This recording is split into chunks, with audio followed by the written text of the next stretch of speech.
नमस्ते, सलाम, सत श्री अकाल, आदाब दोस्तों। मेरा नाम गगन है और चलिए सबसे पहले एक्सप्लेनेशन शुरू करते हैं मनी हाइस्ट सीजन 5 वॉल्यूम 2 की। दोस्तों सीजन 5 के वॉल्यूम 2 यानी कि सीजन 6 में हम ये देखते हैं कि सब लोग टोक्यो के मरने गम मना रहे होते दोस्तों, खास तौर पे प्रोफेसर, क्योंकि वो खुद को बाथरूम में बंद कर देते हैं। वही मार्सेला उसे बाहर आने के लिए बना रहा होता है दोस्तों, और इसका फायदा उठा के एलिसिया अपनी बेटी को लेके सीधा बेसमेंट की तरफ वहां से निकल लेती है और बेसमेंट में रखी हुई प्रोफेसर की कार को वो लेके वहां से भागने लग जाती है। वही मार्सेला की नजर एलिसिया की इस हरकत पे पड़ जाती है और वही बात प्रोफेसर को बता देता है, जिसके बाद प्रोफेसर तुरंत बाथरूम से बाहर निकल आता है और एलिसिया को पकड़ने के लिए उसका पीछा करने लग जाता है। दूसरी तरफ हम कर्नल को देखते हैं जो कि सगेस्ता को कहता है कि तुम पीछे हट जाओ, एक काम करो, मगर सगेस्ता कहता है कि अब तो घंटा में पीछे नहीं हटूंगा, अब एक बार पंगा ले लिया तो ले लिया, मेरा उनसे पर्सनल आंकड़ा हो गया, अब नहीं मैं पीछे हट सकता, क्योंकि टोक्यो ने उसके 6 सोल्जर्स की हत्या की थी और साथ में गांडिया को भी। वो कहता है कि अब वो यहाँ से सिर्फ बदला लेकर ही निकलेगा। फिर हम सीजन 5 की तरफ पहुंच जाते हैं जहाँ पर हम बर्लिन अब पलेर्मो को देख पाते दोस्तों, जो कि एक बर्फीली जगह में बोगोटा से मिलने के लिए आए थे दोस्तों। और बोगोटा यहाँ पर उन्हें एक ऐसी मशीन दिखाता है दोस्तों, जो मशीन समुद्र से ऑयल निकाल लेती थी। और बोगोटा, बर्लिन और पलेर्मो यहाँ पर आते ये डिसाइड कर लेते हैं कि ये लोग इस मशीन को यहाँ से चुरा लेंगे ताकि वो इस मशीन का इस्तेमाल बाद में चोरी में कर पाए, यानी कि हाइस्ट में। अब इसी मशीन को हम बैंक ऑफ स्पेन में देखते हैं दोस्तों, जहाँ पर ये सारे लोग इस मशीन की मदद से सोने के पिघलाए गए दानों को दूसरी तरफ भेजने वाले थे, वो भी पानी की पावर से। अब दूसरी तरफ हम प्रोफेसर और मार्सेला को देख पाते हैं जो कि एलिसिया का पीछा कर रहे होते, जो कि भागी हुई है। और मार्सिया एलिसिया के पास पहुंच ही गया होता है, मगर एलिसिया उसकी गाड़ी के टायर में गोली मार देती है, जिसके चलते उसे रुकना पड़ता है और एलिसिया मौका देख के आगे निकल जाती है। अब दोबारा हम पलेर्मो को देख पाते हैं जो कि स्टील की दीवार को काट के आगे बढ़ने लग जाता है। वो शीशे में देखने की मदद से वो बाहर देखता है तो उसे वहां पर सगेस्ता बैठा हुआ दिखता है, तो पलेर्मो हिम्मत करके आगे बढ़ता है और उसके साथ में रियो और रखेल भी थे। ये लोग सगेस्ता के पास पहुंच जाते हैं और सगेस्ता इन्हें नहीं मारता, बल्कि सगेस्ता उनके साथ एक डील करना चाहता था। वो कहता है वो पूरी तरह से उन्हें सरेंडर कर देगा, लेकिन बदले में उसका जो सोल्जर घायल था ना, उसके लिए डॉक्टर्स यहाँ पर मंगवा रहे थे। तो पलेर्मो मान जाता है। फिर रियो उसी किचन में पहुंचता है जहाँ पर टोक्यो ने अपने आप को मार लिया था, और उससे वहां पर पहुंचते ही अपनी और टोक्यो की पुरानी यादें याद आ जाती हैं और वो काफी उदास हो चुका था बेचारा, और अकेले उसे संभालती है। इधर दूसरी तरफ हम डेनवर को देखते हैं जो कि मनीला के पास आया हुआ था, और डेनवर और मनीला दोनों भी डरे हुए थे। इनमें आपस में बातें होने लग जाती है कि कैसे वो पुराने टाइम में कुल्ला घुमा करते थे, पार्टी किया करते थे। और मनीला यहाँ पर अपने प्यार का इजहार करती है। वो डेनवर को कहती है कि मैं तुम्हें दिल से चाहती हूँ। डेनवर मना कर देता है। डेनवर कहता है कि यार मैं पहले से शादीशुदा हूँ। दूसरी तरफ प्रोफेसर सेरा की गाड़ी का पीछा करते हुए उस जगह पे पहुंच जाता है जहाँ पर सेरा रुकी हुई थी। सेरा मालूम है ना, एलिसिया सेरा उसका पूरा नाम है। वो वहां पे अंदर जाता है जहाँ पर एलिसिया उस पर बंदूक ताने खड़ी थी, तो प्रोफेसर भी उस पर एम कर देता है बंदूक। सेरा यानी कि एलिसिया प्रोफेसर को उकसाने लग जाती है शूट करने के लिए, और प्रोफेसर जैसे ही ट्रिगर दबाता है उसकी बंदूक से गोली नहीं निकलती, और तब हमें पता चलता है कि असल में एलिसिया ने किया था। जिस टाइम एलिसिया ने गाड़ी की चाबी और एक गन प्रोफेसर के बेस से उठाई थी, उसी टाइम उसने प्रोफेसर की बंदूक से सारी गोलियां निकाल दी थी। अब प्रोफेसर फंस जाता है, जिसके बाद एलिसिया प्रोफेसर के हाथ पर बांध के उसे गाड़ी में बंद करके अपने साथ कहीं पे ले जाने लग जाती है। फिर कहानी बैंक ऑफ स्पेन से शुरू हो जाती है, जहाँ पर सगेस्ता के कहने पे 2 डॉक्टर बैंक के अंदर आ जाते हैं, और अंदर आते ही दोनों डॉक्टर्स एक सोल्जर को बचाने जा रहे थे। तभी वहां पर मोनिका हेलसिंकी को लेकर आ जाती है और पहले उसे ट्रीट करने के लिए कहती है, मगर हेलसिंकी खुद ही डॉक्टर को पहले सोल्जर को ट्रीट करने के लिए कहता है। जिसके बाद हम रखेल को देखते हैं जो कि लाइव आकर सारे लोड पर जो भी लोग उन्हें सपोर्ट करते थे उन्हें वापस जाने के लिए कहती है, क्योंकि अभी रॉबर्ट्स और सोल्जर्स की लड़ाई में 6 सैनिक मारे गए थे, और रखेल ये नहीं चाहती थी कि पब्लिक उन जैसे लोगों को सपोर्ट करे जिन्होंने अभी अभी 6 सैनिकों को मारा है। और ये कहते ही पल भर में पूरी जनता जो कि बाहर खड़ी थी वो अगेंस्ट रॉबर्ट को सपोर्ट करने लग जाती है। और ये देख के कर्नल फिर से दोबारा गुस्सा हो जाता है कि पब्लिक तो भाई साहब इन्हीं को सपोर्ट कैसे कर सकती है। फिर कर्नल अपनी वाइफ को फोन करता है, मगर वो फोन नहीं उठाती है, जिसके बाद कर्नल घर के लिए निकल जाता है। जब कर्नल अपने घर पर पहुंचता है तो उसे अपनी बीवी कहीं पर भी नजर ही नहीं आती, जिसके बाद वो अलार्म सिस्टम को ऑन करके घर में अपनी वाइफ को ढूंढने लग जाता है। तो कुछ ही टाइम बाद उसे एलिसिया दिखती है, जिसने उसकी वाइफ को बंदी बना के रखा हुआ था। जिसके बाद कर्नल उसे छोड़ने के लिए कहता है, लेकिन एलिसिया कहती है कि तुम्हें एक शर्त माननी पड़ेगी मेरी, कि कर्नल जाके मीडिया के सामने ये कहे कि एलिसिया बेकसूर थी और उसने रॉबर्ट्स का साथ नहीं दिया है, तो वो उसकी बीवी को जाने देगी। इसीलिए एलिसिया ये भी शर्त रखती है कि तुम कर्नल पोस्ट से रिजाइन करोगे। मगर कर्नल उसकी सारी बातें सुन के गुस्सा हो जाता है और कहता है कि ठीक है, सिर्फ 3 मिनट में यहाँ पर पुलिस और आर्मी आ जाएगी जो तुम्हें यहाँ से पकड़ के ले जाएगी, क्योंकि उसने अंदर आते एक अलार्म बजा दिया था जो कि पुलिस को सीधा अलर्ट करता है। और ये बात सुनकर एलिसिया डर के मारे सबसे पहले तो कर्नल को बेहोश करके वहां से भागने लग जाती है। इधर दूसरी तरफ हम प्रोफेसर को देखते हैं जो कर्नल के घर के बाहर जो कार खड़ी थी उसमें बंद था और प्रोफेसर को तो एलिसिया ने कैद करके रखा हुआ था। प्रोफेसर किसी तरह अपने आप को छुड़ा के कर्नल जहाँ पर रहता था उस अपार्टमेंट में घुस जाता है। और यहाँ पर कई सारे अपार्टमेंट थे। जैसे ही प्रोफेसर यहाँ पर घुसता है पुलिस भी वहाँ पर आ जाती है। प्रोफेसर अंदर आते ही सेरा उसके सर पर गन तान देती है। प्रोफेसर कहता है कि पुलिस यहाँ पर आ चुकी है, अगर तुम्हें बचना है तो मेरी लीड फॉलो करो। तो एलिसिया के पास अब कोई भी रास्ता नहीं था और वो प्रोफेसर की बात मानने के लिए तैयार हो जाती है और ये दोनों मिलके एक अपार्टमेंट में घुस जाते हैं। वहाँ के एक औरत को बंदी बना के उसको अपने साथ कर लेते और इसी के साथ दोस्तों एपिसोड 6 खत्म हो जाता है। एपिसोड 2 की शुरुआत में हम देखते हैं कि पुलिस कर्नल के पास पहुंच जाती है, जहां पर पुलिस कर्नल को होश में लाते हैं और उसकी वाइफ के हाथ पैर को वो खोल देते हैं। जिसके बाद कर्नल अपने आदमियों को ऑर्डर देता है कि जल्दी से जल्दी प्रोफेसर और एलिसिया को ढूंढ के लाओ, वो भी यहाँ के 2 किलोमीटर के एरिया में, और यहाँ के हर घर को छान मारो। अब पुलिस दोनों को एक एक करके सारे अपार्टमेंट में खोजने लगती है, जिसे देख के प्रोफेसर तुरंत ही जिस अपार्टमेंट में छुपा हुआ था वहां से निकलने का प्लान बनाता है और वो तुरंत ही बाहर निकलने का रास्ता वहां पर ढूंढने लग जाता है। जिसके बाद वो एक रस्सी की मदद से उस घर से निकल जाता है, वो भी एलिसिया के साथ मिलके। तभी वहां पे उसी अपार्टमेंट में पुलिस भी आ जाती है, जो कि गेट ना खुलने पर गेट को तोड़ के अंदर आती है। पर उन्हें ये पता चलते हुए देर नहीं लगती कि प्रोफेसर एलिसिया यहाँ पर इसी अपार्टमेंट में से रस्सी के सहारे उतरकर भाग निकले हैं। इधर बार भी पुलिस हर तरफ होती है और उनसे बचते हुए प्रोफेसर और एलिसिया एक घर में जाकर छुप जाते हैं और उन्हें यहाँ पर पता चलता है कि इस घर में जो फैमिली रहती थी वो वेकेशन के लिए बाहर गई हुई है और यहाँ पर अब कोई भी नहीं है। तो प्रोफेसर और एलिसिया इस घर में रुकने का सोचते हैं। इधर दूसरी तरफ हम पास्ट में पहुंच जाते हैं, जहां पर बर्लिन को देखते हैं जो कि प्रोफेसर को इस चोरी को करने के लिए मना रहा था। इसके बाद स्टोरी वापस से प्रेजेंट में आ जाती है, जिसके बाद हम बेंजामिन को देख पाते हैं, वही बूढ़ा इंसान जो मार्सेला के साथ था। वो और उसके आदमी उस जगह पर पहुंच जाते हैं जहां पर वो पिघला हुआ सोना सीधा बैंक ऑफ स्पेन में से मशीन से पंप करके यहाँ पर आने वाला था, वो भी 17 किलोमीटर दूर दोस्तों। वहीं पलेर्मो जो कि बैंक के अंदर सबको समझा रहा होता है, मोटिवेट कर रहा होता है कि ये उनकी आखिरी जंग है और इसके बाद हम सब लोग इस जगह से निकल लेंगे। इसके बाद पलेर्मो सबको उस जगह पर ले जाता है जहां पर वो पंपिंग मशीन होती है दोस्तों। जिसके बाद वो उस मशीन का मैकेनिज्म बताने लग जाता है, उसी अंदाज में जिस अंदाज में उसने बहुत साल पहले प्रोफेसर और बर्लिन को भी समझाया था कि कैसे ये लोग इस पिघले हुए सोने को 17 किलोमीटर दूर सिर्फ पानी और पाइप की मदद से पंप करेंगे, वो भी इतनी बड़ी मशीन के सहारे।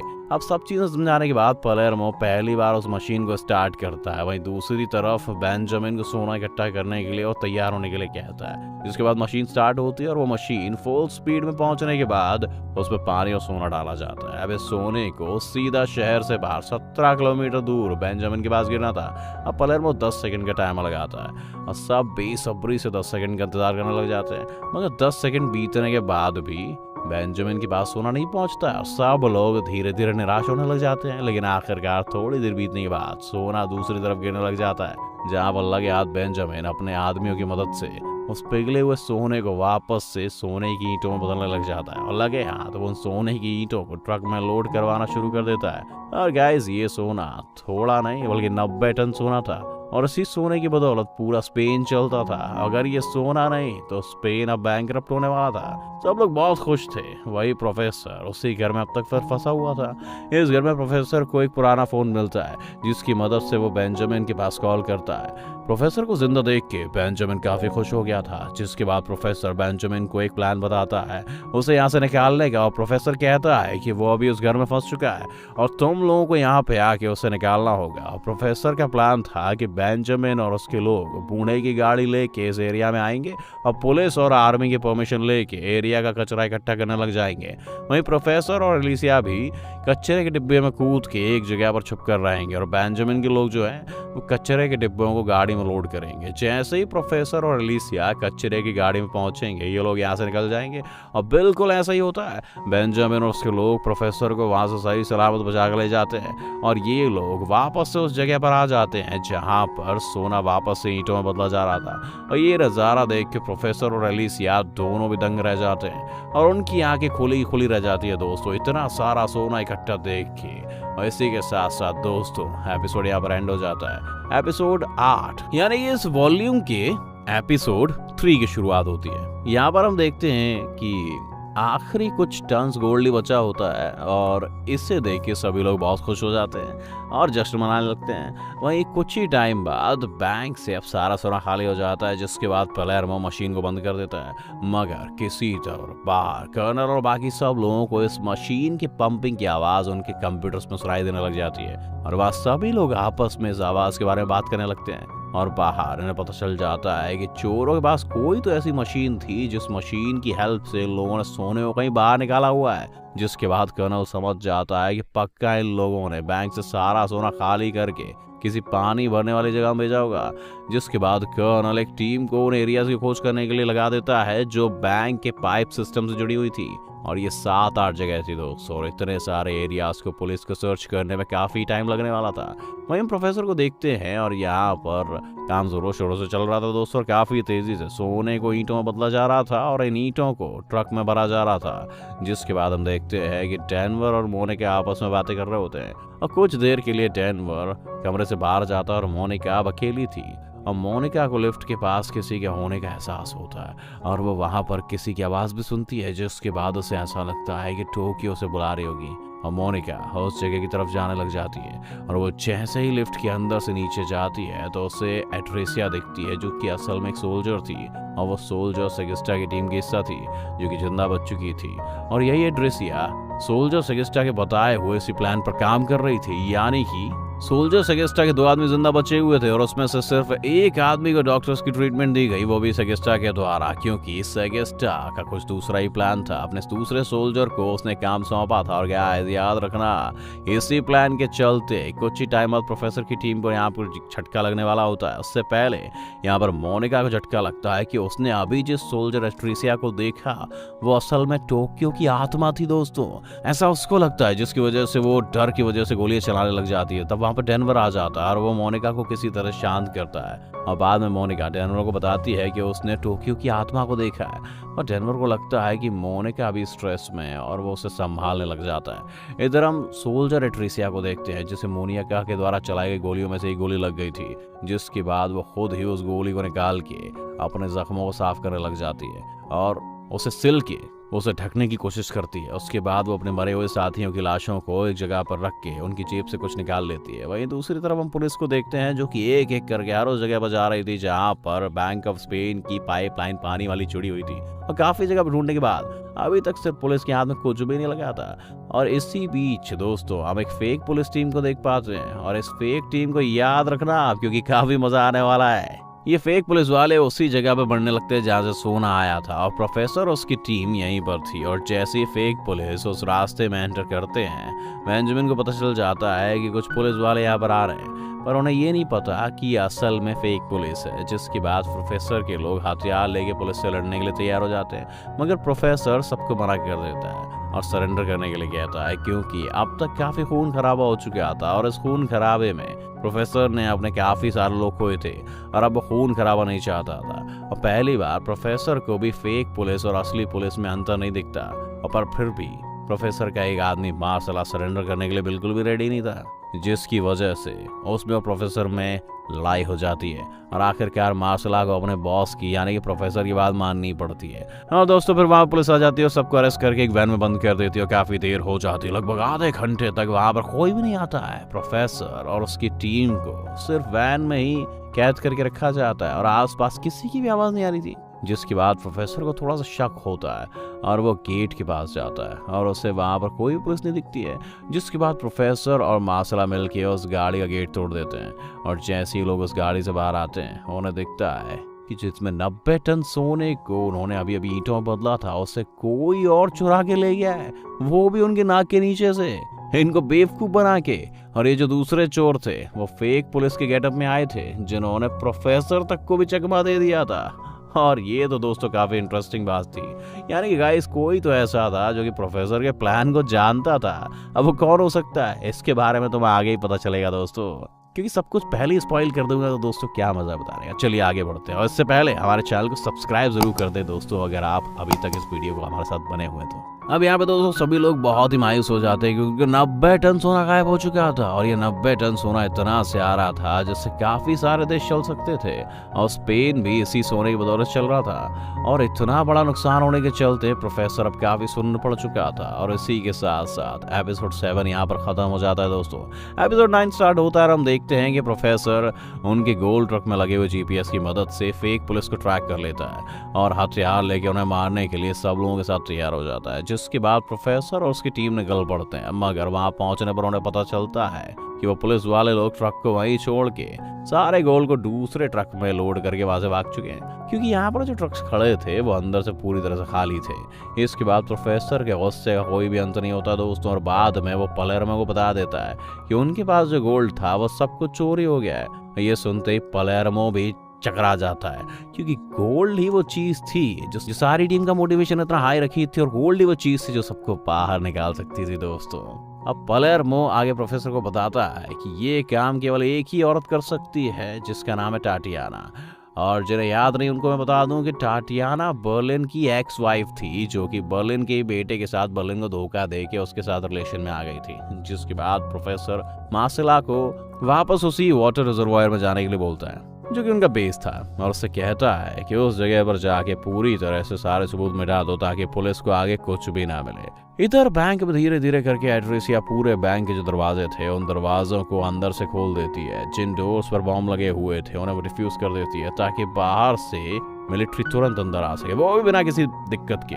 वो मिलिट्री को अंदर आने के लिए पूरी तरीके से रास्ते क्लियर कर देती है, जिसके बाद हम कर्नल को देखते हैं जिससे एट्रिसिया का सिग्नल मिल जाता है, और वो अपने फोर्सेस को 3 दरवाजों पर तैनात करके रखता है, और वो अंदर से सेगेस्टा और एट्रिसिया का सिग्नल आने का वेट करने लगता है। सेगेस्टा को एट्रिसिया का इशारा तो मिल चुका था दोस्तों कि सब कुछ रेडी है, पर तभी पलेर्मो वहां पर आ जाता है, जो कि हेलसिंकी को बता रहा था कि सोना चोरी हो गया है। इन आपस में बातें चल रही थी और ये दोनों काफी डिस्ट्रैक्टेड थे। इसी बात का फायदा उठा के एट्रिसिया AC डक्ट के थ्रू नीचे उतर के गैलरी के पीछे से पलेर्मो के ऊपर हमला कर देती है। उसी के साथ अंदर आए जो डॉक्टर्स थे वो भी असल में मिलिट्री के लोग थे दोस्तों, और वो सेगेस्टा के हाथ पर खोल देते हैं, और पूरा खेल पलट चुका है दोस्तों। यहाँ पर हेलसिंकी को मजबूरन सरेंडर करना पड़ता है, और अब मौका मिल चुका था। एक एक करके पूरी जो मिलिट्री थी वो तीनों दरवाजों से अंदर घुस जाती है, और एक एक करके सारे जो रॉबर्स थे उन सबको अरेस्ट कर लिया जाता है, और बैंक ऑफ स्पेन में एक ही कमरे में घुटनों पर बैठा कर रखा जाता है। जिसके बाद कर्नल भी बैंक ऑफ स्पेन के अंदर आता है, और वो रकेल के डिवाइस से प्रोफेसर को कॉल करता है और उसे बताता है कि तुम्हारे सारे रॉबर्स को उसने धर लिया है, तो तुम अब छुपने के लिए पाताल में गड्ढा बना लो। एक काम करो, क्योंकि अब पूरी फोर्स तुम्हारी हमारे कब्जे में गुरु, और मेरी जो फोर्स है वो तुम्हें धरने के लिए आ रही है। तो प्रोफेसर आंसर देता है कि उसे ढूंढने की कोई जरूरत नहीं है, वो खुद ही वहां पर आ रहा है, क्योंकि अगर उसकी टीम नहीं तो वो भी नहीं है। तो कर्नल उसे 15 मिनट में बैंक में आने के लिए कहता है। प्रोफेसर जो है वो बैंक ऑफ स्पेन में जाने से पहले उनके पास से जो चुराया वो सोना था, उस सोने को ढूंढने की जिम्मेदारी एलिसिया और बेंजामिन को सौंप देता है। पहले तो एलिसिया उसे मना कर देती है, मगर प्रोफेसर उसे किसी तरह मना लेता है, जिसके बाद एलिसिया और बेंजामिन गोल्ड की तलाशी में निकल जाते हैं। प्रोफेसर एक आम आदमी से लिफ्ट मांग के बैंक की तरफ जाने लगता है, और जैसे ही वो बैंक के बाहर आता है वहीं बाहर प्रोफेसर के लिए बहुत सारे लोग वेट कर रहे होते हैं, और वो उसके लिए चीयर करने लग जाते हैं। प्रोफेसर एज अ मास्टरमाइंड एकदम स्वैग में मिलिट्री के बीच से गॉडफादर की तरह बैंक के अंदर एंटर करता है दोस्तों, और ये काफी कूल सीन था दोस्तों। और जब तक प्रोफेसर अंदर आता है कर्नल वार्ड में जाता है जहाँ पर सोना रखा हुआ होता है, और वहां से वो गायब हो चुका था, और वो अंदर आते ही दंग रह जाता है कि कैसे 90 टन सोना बिना वॉल्ट को खोले कैसे रॉबर्ट्स गायब कर चुके हैं भैया। गवर्नर कर्नल को कहता है कि ये तो उनके देश की संपत्ति थी, और कल सुबह मार्केट खोलते ही उनका पूरा देश बैंकरप्ट हो जाएगा, और सारे देशवासी कुछ ही दिन में कंगाल हो जाएंगे, क्योंकि इसी सोने की बदौलत पूरे देश में स्टॉक का ट्रेड होता है, मार्केट में पैसे लगाए जाते हैं ताकि अगर पैसे डूबे तो बैकअप के लिए सोना हो, पर अगर बैकअप नहीं है तो लोग पैसे इन्वेस्ट करना, ट्रेड करना सब कुछ बंद कर देंगे, और बैंक्स बंद हो जाएंगी, और सब कुछ खत्म हो जाएगा। अब ये सारी बातें सुन के कर्नल तो काफी शौक में था, और उसके हाथ में था ही क्या सिवाय प्रोफेसर से बात करने के। और उसी के साथ साथ दोस्तों एपिसोड यहीं पर एंड हो जाता है। एपिसोड 3 यानी कि लास्ट एपिसोड की शुरुआत होती है गाइस। और दोस्तों इस एपिसोड में एक्शन बहुत ही ज्यादा होने वाला है, क्योंकि ये फिनाले छे। तो बस आपको मेन चीजें बताऊंगा इसकी। अब प्रोफेसर जैसे ही बैंक में आता है, कर्नल उसे पकड़कर धमकाने लगता है। कर्नल अब बुरी तरीके से गुस्सा था और आउट ऑफ कंट्रोल हो जाता है। वो प्रोफेसर को कहता है कि सोना कहाँ पे है मुझे बता दो। तो प्रोफेसर कहता है कि उसे खुद भी सोना कहाँ पर है ये नहीं पता। और गाइस, प्रोफेसर ने पहले ही अपनी टीम को फोन पे बता रखा था कि उनके पास से सोना चोरी हो चुका है। किसी को भी मत बताना ये बात, वरना पुलिस वालों को उनकी जरूरत घंटा नहीं रहेगी, सबको निपटा देगी पुलिस। प्रोफेसर मुंह नहीं खोल रहा है। ये पता लगते ही कर्नल प्रोफेसर की टीम को एक ऑफर देता है कि जो भी सोने की छोटी से छोटी इंफॉर्मेशन पुलिस को देगा उसे कर्नल ने एक न्यू जिंदगी देगा, वो भी बिना किसी क्रिमिनल रिकॉर्ड के। उन्हें 3 मिलियन यूरोस भी दिए जाएंगे, साथ ही हर महीने उन्हें $25,000 भी एज ए पेंशन दी जाएगी। इतनी बड़ी ऑफर को सुन के डेनवर नर्वस हो जाता है और शायद वो पुलिस का साथ देने की सोच रहा था। कर्नल नोटिस भी कर लेता है और सबसे पहले वो डेनवर को साथ में ले जाया जाता है। लेकिन तब हम अगेन पास में जाते हैं जब सभी लोग बैंक में घुसने के लिए प्लान कर रहे थे और प्रोफेसर सबको ट्रेनिंग दे रहा था। वहां पर उन्हें पता चलता है कि सब कुछ एक प्लान का हिस्सा था कि प्रोफेसर खुद भी बैंक में आएगा और कर्नल से इंट्रोड्यूस करेगा, वो भी अकेले में, कि उसके आदमियों को जाने दो और 90 टन सोना वापस ले लो, जिससे दोनों भी जीतेंगे, प्रोफेसर भी जीतेगा। जिसका और उसके भाई बर्लिन, उसके पिता का सपना था इस बैंक को लूटना, और कर्नल भी जीतेगा क्योंकि उसने देश को बचाया। फिर हम डेनवर को देखते हैं दोस्तों, जो कि पुलिस के सामने मुंह नहीं खोलता है और वो पुलिस को दी हुई ऑफर भी स्वीकार नहीं करता है। और दूसरी तरफ बेंजामिन और एलिसिया अपने आदमियों के साथ मिलकर ये पता लगा लेते हैं कि जो सोना चोरी हुआ है वो असल में पास में ही है, और वो भी किसी प्राइवेट प्रॉपर्टी में, जिस प्रॉपर्टी को हाल ही में खरीदा गया था। और शायद उसी प्रॉपर्टी में एक बड़ा सा गड्ढा खोद के वहां पर सोना छुपाया गया है। फिर अगेन हम बैंक में कहानी फोकस होती हुई देखते हैं। वहां पर प्रोफेसर को बांध के रखा हुआ था, वो भी रकेल के साथ में। अब प्रोफेसर को याद आता है कि भाई साहब जब उसके डैड मारे गए थे तो कैसे उसके खुद के सामने उसके पिता को एक बैंक के बाहर गोली मारी गई थी, क्योंकि उसके पिता चोरी करके भाग रहे थे। फिर से कहानी प्रेजेंट में आती है, जहां पर कर्नल फिर से प्रोफेसर के पास जाके उसे मुक्के बांधने लगता है और सोने के बारे में पूछने लगता है। पर प्रोफेसर फिर से कर्नल को वही ऑफर देता है कि उसकी टीम को जाने दो, एक काम करो, मैं सोना वापस लौटा दूंगा। हालांकि प्रोफेसर के खुद के पास भी सोना नहीं था, पर फिर भी वो ये सौदा कर रहा था। कर्नल बात नहीं मानता, तो प्रोफेसर ने बैंक में आने से पहले ही मार्सेला को भी एक काम दे रखा था कि पुलिस को बाहर घुमाते रहो और उन्हें ये बताते रहो कि सोना अभी भी उन्हीं के कब्जे में है, और प्रोफेसर की टीम उन्हें एक जगह से दूसरी जगह पर ट्रांसफर कर रही है। और पुलिस को आसानी से सबूत हो, ताकि पुलिस इन्हीं सबूतों को इकट्ठा करने में उलझती रहे और तब तक असली सोना एलिसिया एंड बेंजामिन को मिल जाए। वहीं दूसरी तरफ ये बात पूरे स्पेन में फैल जाती है कि बैंक का सोना बाहर आ चुका है और चोरों ने चुरा लिया, और ये खबर फैलते ही पूरी कंट्री की इकोनॉमी कोलैप्स हो जाती है। वहीं एलिसिया उस जगह तक पहुंच जाती है जहां पर गोल्ड रखा गया था। वो असल में एक प्लॉट था जहां की जमीन में सोने को गाड़ कर रखा हुआ था और उसके ऊपर एक घर भी बना दिया गया था ताकि किसी को भी शक ना हो। इसके नीचे इतना सोना छुपा के रखा हुआ है। तो एलिसिया और उसकी टीम यहाँ पर आती है। तभी इसी टाइम वो फेक पुलिस भी, यानी कि बर्लिन की एक्स वाइफ और उसका बेटा, जिन्होंने प्रोफेसर से यह सोना चुराया था, वो लोग भी यहाँ पर अपने आदमियों के साथ आ जाते हैं और दोनों की गैंग एक दूसरे पर गन तान देती है। पर तभी एलिसिया बर्लिन के बेटे को एक चिट्ठी देती है जो कि प्रोफेसर ने दी हुई थी, और प्रोफेसर ने अपने भतीजे को, यानी कि बर्लिन के बेटे को, उस चिट्ठी में ये कहा था कि सोना वापस से लौटा दो, मैं तुम्हारा हिस्सा पहुंचा दूंगा, ये हमारे खानदान का सवाल है बेटा।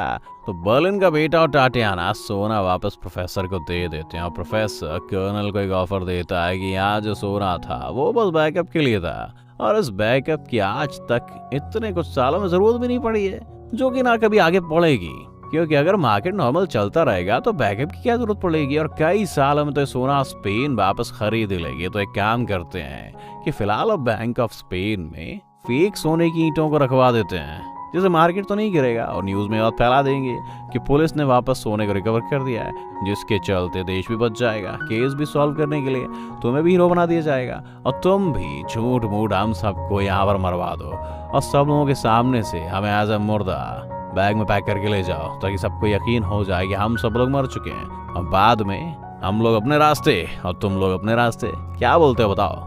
इसमें दोनों का फायदा है। प्रोफेसर कहता है कि वैसे भी इतना सारा सोना सिर्फ पड़ा हुए तो था, तो क्या फर्क पड़ता है, उसे कोई ले जाए या ना ले जाए, तो प्रॉब्लम सॉल्व हो गई। कर्नल के दिमाग की बत्ती जलती है और वो एट द एंड मान ही जाता है, क्योंकि उसके पास और कोई दूसरा ऑप्शन ही नहीं था, क्योंकि अगर प्रोफेसर की बात कर्नल नहीं मानता तो प्रोफेसर कभी भी नहीं बताता कि सोना आखिर है क्या, और अगर सोने का पता नहीं चलता तो देश को बचाना नामुमकिन था। तो कर्नल एट द एंड माने जाता है और रॉबर्ट्स को झूठ मूठ मार दिया जाता है, उन्हें बैंक ऑफ स्पेन से निकाल भी लिया जाता है। और सोना भी एलिसिया और बेंजामिन के पास पहुंच चुका था, तो प्रोफेसर ने बेंजामिन को सोना लेके पुर्तगाल भेज दिया था, जहां पर इनका अब नया हाइड आउट रहने वाला था।